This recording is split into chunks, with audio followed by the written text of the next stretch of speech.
Hello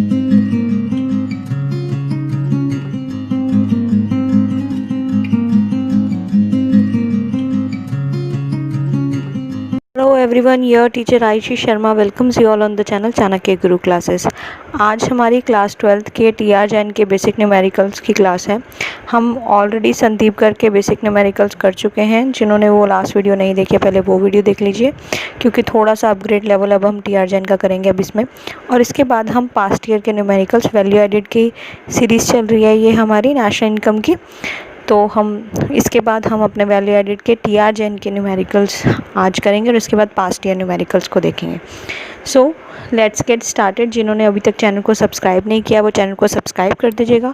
bell icon को hit करना नहीं भूलना, ताकि आपके पास प्रॉपर नोटिफिकेशन आ जाए। और वीडियो अच्छी लगे तो लाइक और शेयर ज़रूर कर देना। So let's get started. Question आप लोगों की स्क्रीन पर होगा। अब ध्यान देने वाली बात है, on the basis of the following data about an economy which consist of only 2 firms find out value added by firm A and B. इसके अंदर सेम हमें वैल्यू एडिड निकालना है फर्म ए फर्म बी का। थोड़ी सी नई चीज़ क्या है, हमें GDP एट FC निकालना है, ग्रॉस वैल्यू एडिड। यानी कि ये भी हम अभी देख लेंगे, जब वैल्यू एडिड बाय फर्म जो आएगा और जो value added by firm B आएगा उनको ऐड अप करके, क्योंकि वो GDP एट MP आएगा, उसमें से हम जब इनडायरेक्ट टैक्सेस माइनस कर देंगे तो हमारे पास gross value added at factor cost आ जाएगा या GDP एट FC आ जाएगा। ठीक है, इससे पहले बात कर लेते हैं, आपकी स्क्रीन पर फॉर्मूला भी आ चुका होगा वैल्यू एडिड का कंप्लीट। तो वैल्यू एडिड बाय फर्म ए निकालना है, फर्म बी निकालना है। उन दोनों को निकालने के बाद उसमें से इनडायरेक्ट टैक्सेस माइनस करके हमारा GDP एट FC आ जाएगा, यानी कि जो सेकेंड पार्ट है। ठीक है, पहले वैल्यू एडिड बाय फर्म देखते हैं, अपनी स्क्रीन्स पर चलते हैं, क्वेश्चन को थोड़ा स्टडी कर लेते हैं पहले। First point, sales by firm A 100, purchase from firm B by firm A. यानी कि परचेज फ्रॉम फर्म बी, यानी कि परचेज करी है बी से ए ने, तो ये किसकी परचेजेस हुई, ए की परचेजेस हो गई है, क्योंकि उसने बी से परचेजेस किया तो बी की सेल्स है और ए की परचेजेस है 40। Purchase from firm A by firm B 60, यानी कि ये बी की परचेजेस है, थर्ड पॉइंट वाली। Sales by firm B, closing stock of firm A, closing stock of firm B, opening stock of firm A, opening stock of firm B. ये सारे direct हैं, आपको इजीली समझ में आ गए होंगे। Indirect taxes paid by both firm, indirect taxes दोनों ने जो फर्म ने पे करे हैं वो दे रखे हैं, कंबाइन दे रखे हैं, तो इसलिए कन्फ्यूजन ज़्यादा नहीं होगा, सीधे डायरेक्ट हम माइनस कर पाएंगे इसको।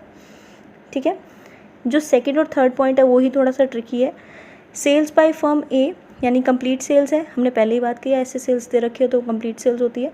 Sales by firm B fourth point में दे रखी है 200, ये भी कंप्लीट सेल्स है बी की।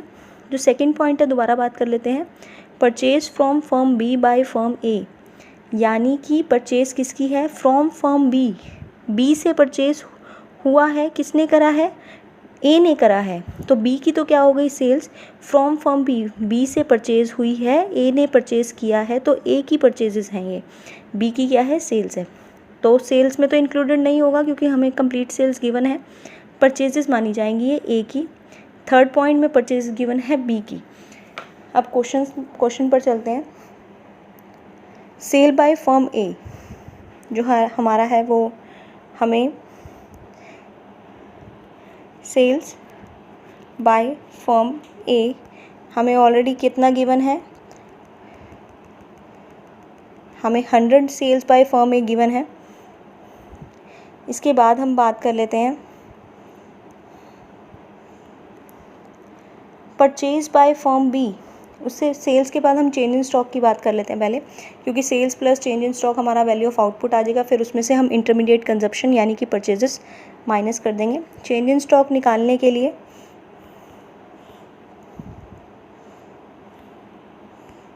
हमें क्लोजिंग माइनस ओपनिंग करना होगा, जो कि गिवन है हमारे पास। क्लोजिंग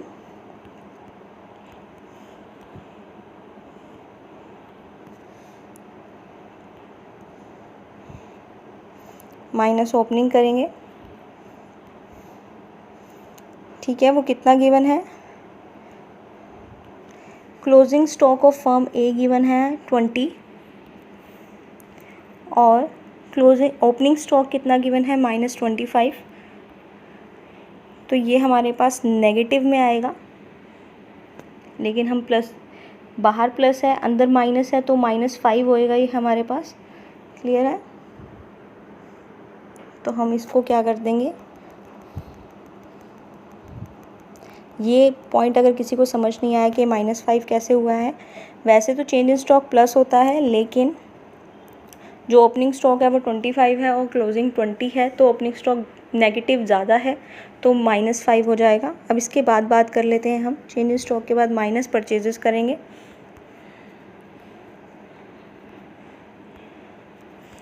परचेज गिवन है हमारी 40, हमने पहले ही सेकंड पॉइंट वाली क्लियर कर ली थी कि वो कैसे है ए की परचेजेस, इसको भी हम ब्रैकेट में रखेंगे।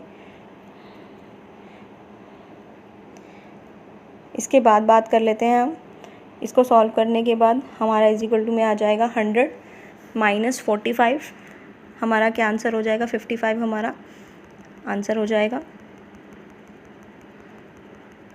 तो ये हमारी जो भी निकली है ये हमारी वैल्यू एडेड बाय, जो 55 रहेगा हमारा वैल्यू एडेड बाय फर्म ए निकल गया है। इसी के साथ बात कर लेते हैं हम value added by firm B की।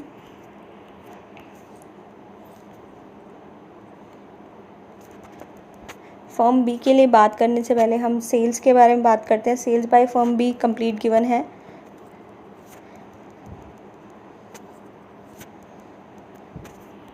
तो सेल्स बाय फर्म बी हमारी 4th पॉइंट में है, वो हमें गिवन है 200। चेंज इन स्टॉक निकालेंगे इसके अंदर, अगेन क्लोजिंग है 35 गिवन और ओपनिंग है 45 गिवन, यहाँ पर भी हमारा नेगेटिव ही आएगा, तो यानी कि -10 हुआ। मैं दोबारा बता रही हूँ, मैं नेगेटिव चीज़ों को ब्रैकेट में रख रही हूँ। फिर उसके बाद हम बात कर लेते हैं माइनस परचेजेस की। परचेजेस जो हमारी 3rd पॉइंट में है, purchases from firm A by firm B, यानी कि 60 हम बी की परचेजेस हैं, इसको भी ब्रैकेट में ही रखेंगे। तो 200 में से 70 गया हमारा, तो 200 में 70 जब जाएगा तो हमारे पास 130 बच जाएगा। तो ये value added by firm B है। क्लियर है? पहले हमारा 55 था, value added by firm A हमारा था 55, और उसके बाद हमारी अगर हम बात करें value added by firm A जो थी वो गिवन थी हमें 55, और जो value added by firm B हमने अभी कैलकुलेट करी है वो है 130। बाकी सब डिलीट कर देते हैं। अब हमें क्योंकि बी पॉइंट में निकालना है ग्रॉस वैल्यू एडेड, हमें जो बी पॉइंट में निकालना है वो है हमारा ग्रॉस वैल्यू एडेड, यानी कि जीडीपी एट एफसी निकालना है हमें। तो वैसे वैल्यू एडेड बाय फर्म ए और फर्म बी की जब हम बात करते हैं तो उससे हमारा जीडीपी एट एमपी निकलेगा, बट हमें फैक्टर कॉस्ट में जाना है। मार्केट प्राइस से फैक्टर कॉस्ट में जाने के लिए हम हमेशा कहते हैं मार्केट प्राइस में टैक्सेस इंक्लूड होते हैं, हमारे इनडायरेक्ट टैक्सेस, तो हम अपने इनडायरेक्ट टैक्सेस को माइनस कर देंगे। तो वैल्यू एडेड बाय फर्म ए और बी तो ऐड अप हो जाएंगे एक दूसरे के साथ। अगर हम बात करते हैं तो ये तो ऐड हो जाएंगे।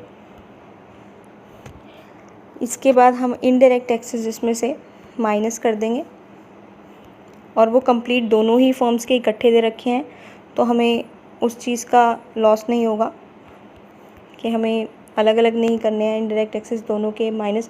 और अगर अलग अलग गिवन होते तो वैल्यू एडेड बाय फर्म ए में से अलग इनडायरेक्ट टैक्सेस माइनस होते, इनडायरेक्ट टैक्सेस ए के, और बी के बी में से माइनस होते, फिर ये दोनों ऐड अप होते। क्लियर है? तो हमारे पास indirect taxes by both firms जो गिवन है वो 30 गिवन है। फिर ब्रैकेट की बात करते हैं, और हमारे पास जो इज इक्वल टू में आंसर आ जाएगा 130 प्लस 55 दैट इज़ 185 माइनस 30, 185 में से 30 माइनस करेंगे तो हमारे पास आंसर 155 आ जाएगा। क्लियर है? अब हम अपने सेकंड न्यूमेरिकल पर चलते हैं। सेकंड जो न्यूमेरिकल है हमारा, स्क्रीन्स पर आपके क्वेश्चन आ चुका होगा। इसमें हमें कैलकुलेट करना है gross value added at market price. जब भी हम वैल्यू एडेड फार्मूले से निकाल रहे होते हैं तो उससे जीडीपी एट एमपी ही निकलता है। मैं आपको पहले ही क्लियर कर लेती हूँ। Value of output minus intermediate consumption करने के बाद उसके बाद हम कुछ भी निकालने के लिए, क्योंकि वो जीडीपी एट एमपी होता है, gross value added at market price भी बोलते हैं उसको। उसके अलावा जो भी चीज़ कन्वर्जन करने के लिए हम already last to last class में बात कर चुके हैं important tip of national income के बारे में। जिसने वो नहीं देखी है वो देख लीजिएगा, उसमें आपको कन्वर्जन समझ में आ जाएगा। उसके बाद वैल्यू एडिड की क्लास आ चुकी है जिसमें फॉर्मूला डिस्कस हुआ है, वो देखनी ज़रूरी है, क्योंकि न्यूमेरिकल्स आपको अच्छे से तभी समझ में आएंगे जब आपने उसका थोड़ा सा थ्योरेटिकल फॉर्म या न्यूमेरिकल फॉर्म को समझा होगा कि उसके फॉर्मूला क्या है, उसको समझा होगा। तो अब क्वेश्चन को स्टडी कर लेते हैं। Gross value eight market price निकालना है हमें, निकाल लेंगे इसको हम value of output minus value of intermediate consumption करके। उसके बाद बी पार्ट में दे रखा है national income from the following data. हम नेशनल इनकम निकालेंगे फ्रॉम फॉलोइंग डेटा के अंदर से। नेशनल इनकम क्या होती है? NNP एट FC को बोलते हैं हम national income, net national product at factor cost को। ठीक है, तो हमारे पास GDP एट MP आ जाएगा। GDP एट FC को हमें NNP एट FC में कन्वर्ट करना होगा। GDP एट MP को हमें NNP एट FC में कन्वर्ट करना होगा। तो ये सारी डिटेल्स हमें दे रखी हैं। क्वेश्चन को देखते हैं। वैल्यू ऑफ आउटपुट दे रखे हैं अलग अलग सेक्टर्स के अंदर, प्राइमरी सेक्टर, सेकेंडरी सेक्टर और टर्शरी सेक्टर। ये वैल्यू ऑफ आउटपुट तीनों ऐड हो जाएंगे। Second point, value of intermediate input दे रखी है परचेज बाई, यानी कि परचेजेस है ये आपकी, जो कि माइनस हो जाएंगी। तीनों ही प्राइमरी, सेकेंडरी और टर्शरी की इकट्ठे ऐड होने के बाद वैल्यू ऑफ आउटपुट में से माइनस हो जाएंगी। फिर इनडायरेक्ट टैक्सेस गिवन है सभी सेक्टर्स का। Consumption of fixed capital that is depreciation. मैंने already last to last class में जो important tip of national income है उसमें बात की थी। कंजप्शन ऑफ फिक्स कैपिटल को हम डेप्रिसिएशन कहते हैं। Factor income received by resident from rest of the world, ये हमारी फैक्टर इनकम है रेस्ट ऑफ द वर्ल्ड की। Factor income paid to non resident, यानी कि net factor income from abroad ना गिवन होके अलग अलग हैं। सब्सिडीज़ दे रखी हैं हमको सभी सेक्टर्स की, सभी का यूज़ होगा। अब क्वेश्चन को देखते हैं। सबसे पहले gross value added at market price calculate करते हैं।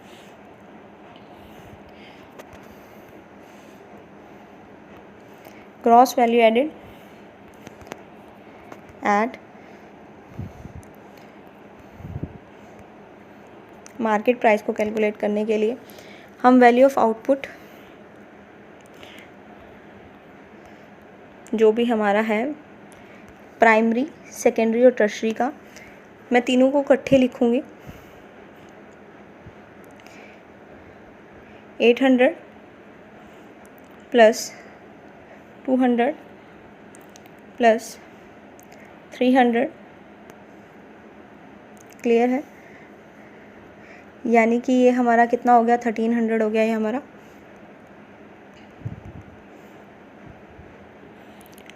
आप चाहे तो अलग अलग भी दिखा सकते हैं क्वेश्चन के अंदर, वो कोई प्रॉब्लम वाली बात नहीं है। इसके बाद हम बात करते हैं माइनस क्या होंगी इसके अंदर से।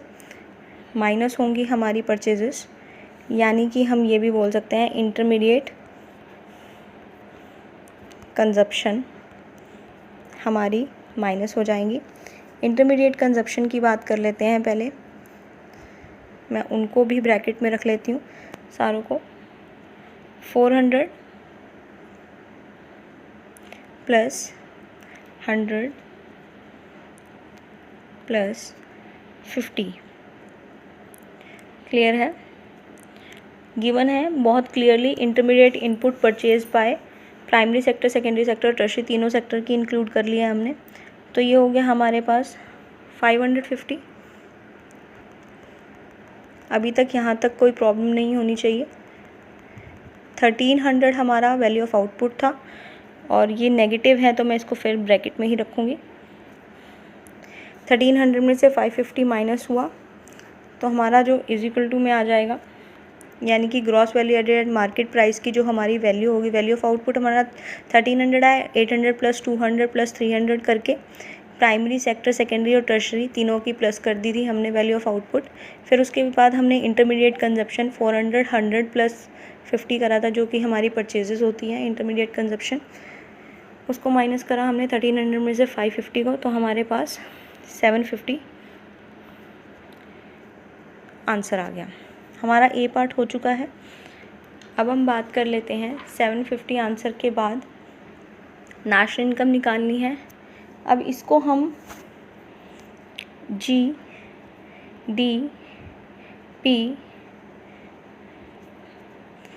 एट MP लिख लेते हैं, ठीक है। आई थिंक क्लियर है सबको ये बात कि मैंने इसको GDP एट MP क्यों लिखा। Gross domestic product at market price निकला था हमारा ये। अब इसको सॉल्व करने के लिए हम बात करते हैं ग्रॉस से नेट में जाने के लिए हमें क्या करना होता था। ग्रॉस कोई चीज़ गिवन होती थी, मैं दोबारा बोल रही हूँ, जिसने भी last to last class important tip of national income नहीं देखी है वो प्लीज़ पहले वो देख लीजिएगा, क्योंकि आपको तभी बेस क्लियर होगा, आप तभी न्यूमेरिकल्स को सॉल्व कर पाएंगे नेशनल इनकम के। और नेशनल इनकम बहुत ईजी टॉपिक है, ईज़िली आप 10 मार्क्स कवर कर सकते हैं इसमें से। और थ्योरी से अच्छा मैं आपको न्यूमेरिकल्स में स्ट्रॉन्ग होने के लिए कहूँगी, क्योंकि थ्योरी में फिर भी मार्क्स पॉकेट हो जाते हैं, बट न्यूमेरिकल्स में मार्क पॉकेट नहीं होते हैं, क्योंकि अगर आपने बहुत अच्छे से सॉल्व किया हुआ है और आंसर सही आ गया, आपका स्टेप बाय स्टेप क्लियर कर रखा है, आंसर सही आ गया है, तो आप कोई भी मार्क्स डिडक्ट नहीं होंगे। तो आगे बात कर लेते हैं। ये GDP एट MP है ग्रॉस। तो हमें नेट में जाने के लिए ग्रॉस से डेप्रिसिएशन माइनस करना होगा, जिसको हमें क्वेश्चन में दे रखा है कंजप्शन ऑफ फिक्स्ड कैपिटल। हमें क्वेश्चन में कंजप्शन ऑफ फिक्स्ड कैपिटल के नाम से दे रखा है इसको, जो कि हम माइनस कर देंगे, जो कि गिवन है 80। आप देख सकते हैं क्वेश्चन 4th पॉइंट में गिवन है, सभी सेक्टर्स का कंबाइनली गिवन है, तो ये अच्छी बात है। 750 में से हमारे कितने माइनस हो गए, हमारे 80 माइनस हो जाएंगे। क्लियर है। अब जो हमारे पास आया 80 माइनस करने के बाद वो होगा NDP एट MP। ये बात क्लियर है सभी को।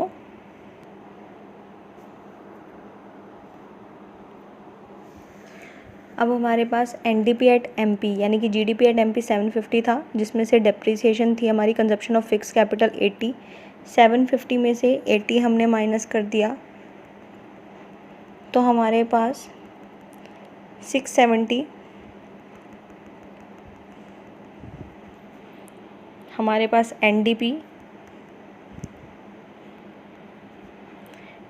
एट MP आ गया था। इसके बाद बात करते हैं, हमें नेशनल इनकम निकालना है, तो मीन्स हमें NNP एट FC पे जाना है। तो यानी कि D को यानी कि NNP बनाने के लिए हमें डोमेस्टिक को नेशनल में चेंज करना होगा। डोमेस्टिक को नेशनल में चेंज करने के लिए हमें प्लस नेट फैक्टर इनकम, ये ध्यान से देखने वाला पॉइंट है, net factor income from abroad हमें ऐड करना होगा। अब इसके अंदर हम अपने क्वेश्चन पर चलते हैं। क्वेश्चन के अंदर हमें net factor income from abroad combinedly given नहीं है। 5th पॉइंट को देखो आप अपने, factor income received by resident from rest of the world, यानी कि ये फैक्टर इनकम हमने रिसीव करी है रेस्ट ऑफ द वर्ल्ड से 10 की। Factor income from rest of the world हमारी है 10।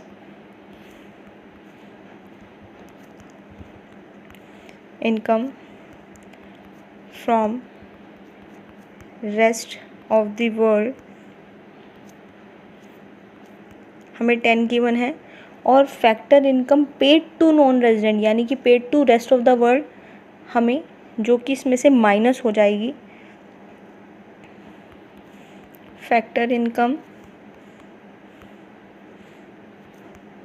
Paid to non resident,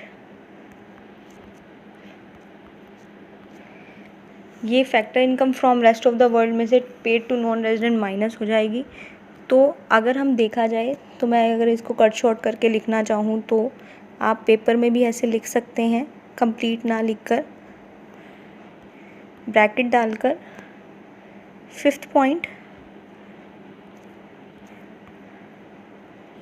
minus 6th point, जो आपका 6th पॉइंट है, ठीक है, ब्रैकेट में अगेन 10 माइनस 20, क्लियर है। तो नेगेटिव में जाएगा तो यानी कि -10 हो जाएगा, क्योंकि हमारी जो रेस्ट ऑफ द वर्ल्ड में जो पैसा भेजा गया है वो ज़्यादा है और वहाँ से कमाया कम गया है।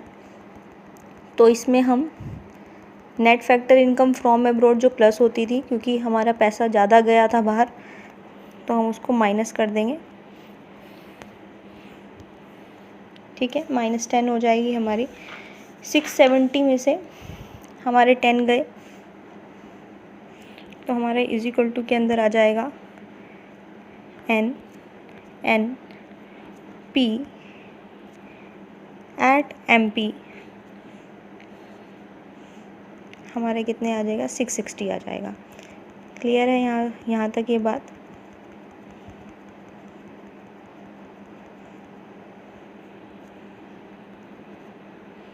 $660 हो जाएगा ये। यहाँ पर किसी को डाउट? अब इसके बाद बात कर लेते हैं हमें क्या मार्केट प्राइस को हमें फैक्टर कॉस्ट में चेंज करना है, तो माइनस नेट इनडायरेक्ट टैक्सेस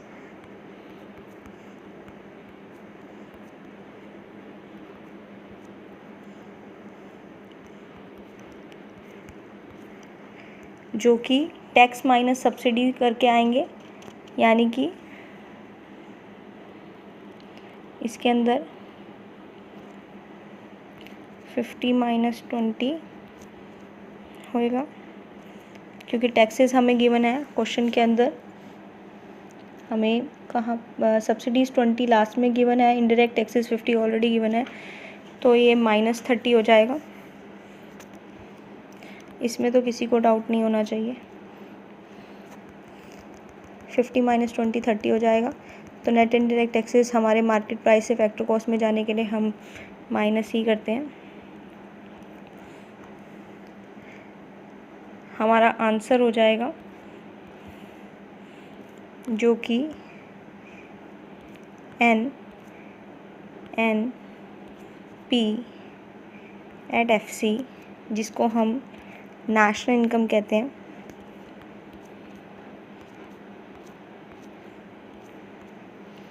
वो हमारा आंसर आ जाएगा 630। किसी को डाउट?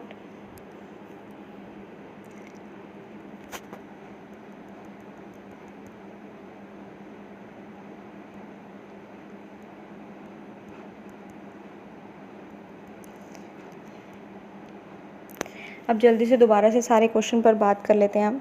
हमें gross value added market price निकालना था, A part GDP at MP, जिसमें हमने वैल्यू ऑफ आउटपुट सारे प्लस कर दिए, 800 प्लस 200 प्लस 300 1300 आ गया था। इंटरमीडिएट कंजप्शन माइनस कर दी, 400 प्लस 100 प्लस 50 550 आ गया था। तो इससे हमारा GDP एट MP निकल गया था। अब हमें निकालना था नेशनल इनकम यानी कि NNP at FC। NNP at FC निकालने के लिए GDP एट MP हमारा 750 था, तो G को N में चेंज करने के लिए हमने डेप्रिसिएशन दैट इज़ 80 माइनस कर दिया। हमारे पास NDP एट MP आ गया था 670, 750 में से 80 माइनस हुआ 670। फिर उसके अंदर हमने डोमेस्टिक को नेशनल में चेंज करा, D को N में, NDP एट MP को NNP एट MP में चेंज किया हमने। तो हमारे पास जो 670 में से net factor income from abroad निकालने के लिए हमें फैक्टर इनकम जो हमने इनकम कमाई थी from abroad minus two abroad जो हमने पे करी थी, तो हमारे पास -10 आ गया वो, जिसमें 670 में से हमने जब 10 माइनस किया तो 660 हमारा NNP@FC आ गया। क्लियर है? सॉरी MP आ गया था। उसमें से MP से FC में जाने के लिए हमें नेट इनडायरेक्ट टैक्सेस माइनस करने थे। इनडायरेक्ट टैक्स माइनस सब्सिडी, ठीक है, 50 माइनस 20। अगर हम अलग अलग लिखते हैं तो minus indirect tax plus subsidies करके लिखते हैं। ये कंबाइन इकट्ठे नेट इनडायरेक्ट टैक्सेस निकाले थे हमने, तो उसमें हम -50 + 20 करते तब भी बात वही पड़ती, -30 ही, ठीक है। तो इसमें से हमने -30 माइनस, उसके बाद हमारा जो हो गया वो हमारी नेशनल इनकम आ गई, दैट इज़ 630 सॉरी, हमारी 630 क्या थी? नेशनल इनकम थी। क्लियर है सबको? किसी को कोई डाउट? होपफुली आप सभी को क्लास समझ में आ गई होगी अच्छे से। जिन्होंने पुरानी क्लासेस नहीं देखी हैं, पहले वो पुरानी क्लासेस को देख लीजिएगा, उसके बाद आपको ये थोड़ी अच्छे से समझ में आएंगी। So stay connected, stay tuned. इसके बाद हम नेशनल इनकम के past year value added numericals के बारे में बात करेंगे। आज हमने बुक से रिलेटेड करे हैं। So thank you very much.